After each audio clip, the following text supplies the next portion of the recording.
جو امام وحید فرائی نے یہ کہا ہے کہ میں 15 سال تک اس لفظ کے معنی ڈھونڈتا رہا. 45 سال. 45 سال. جی ہاں. تو کیا وہ لفظ غریب تھا؟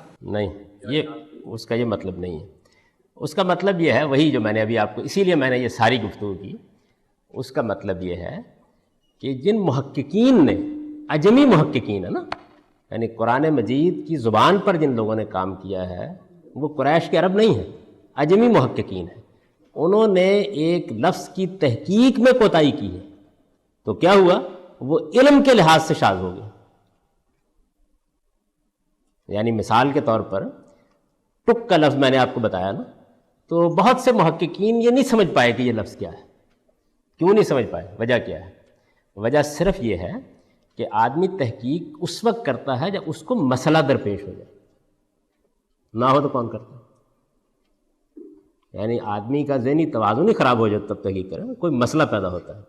تو انہوں نے آیت پڑھی فَجَعَلَهُ غُثَاءً أَحْوَىٰ، اور اس کا ایک ترجمہ ہو گیا، مطلب بیان ہو گیا، کوئی مشکل پیش نہیں آئی. جو مشکل مولانا فرائی کو پیش آئی وہ مشکل تو مولانا فرائی ہی کو پیش آ سکتی. یعنی جب انہوں نے قرآن مجید کے اس مقام کو ان 5-7 جملوں کے اندر رکھ کر دیکھا تو ان کی ادبی حس اور ذوق اس کو قبول کرنے کے لیے تیار نہیں ہوا کہ یہاں یہ اس معنی میں ہو سکتا ہے. تو یہ مشکل پہلے پیش آئی، اب تحقیق شروع ہوئی.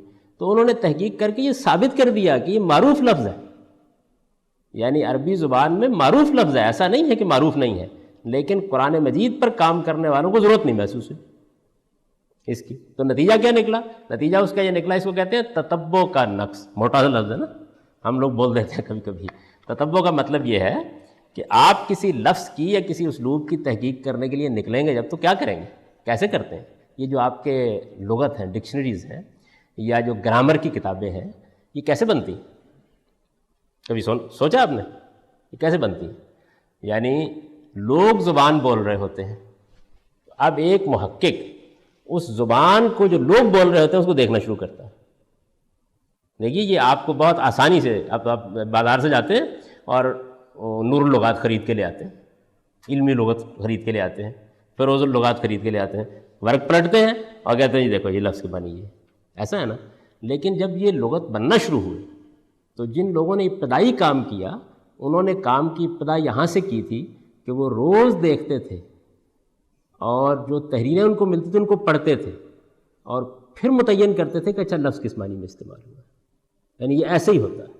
اسی طرح گرامر ہے، یعنی ہمارے ہاں تو بسا اوقات لوگ یہ خیال کر لیتے ہیں کہ گرامر کی کتاب پڑھ کے اللہ تعالیٰ نے قرآن اتارا ہوگا. بہت سے مستشرقین ہیں، ہمارے معز صاحب کے ساتھ بڑی دلچسپ بحثیں ان کی ہوئی ہیں کہ جنہوں نے کہا قرآن مجید میں گرامر کی غلطیاں. تو ان کو یہ بتایا گیا کہ گرامر کی کتاب چھپنے کے بعد قرآن نہیں نازل ہوا، قرآن سے گرامر بنی، یعنی زبان کا ماخذ وہ ہے. تو اسی طریقے سے مثال کے طور پر ہم اب جب لغت پہ کام کرتے ہیں تو لغت پہ کام کا شان الحق حقی صاحب جنہوں نے اردو زبان پہ بڑا تحقیقی کام کیا ہے، ان کا لغت اب تو چھپ گیا ہے، اردو بورڈ نے اس کو چھاپ دیا ہے.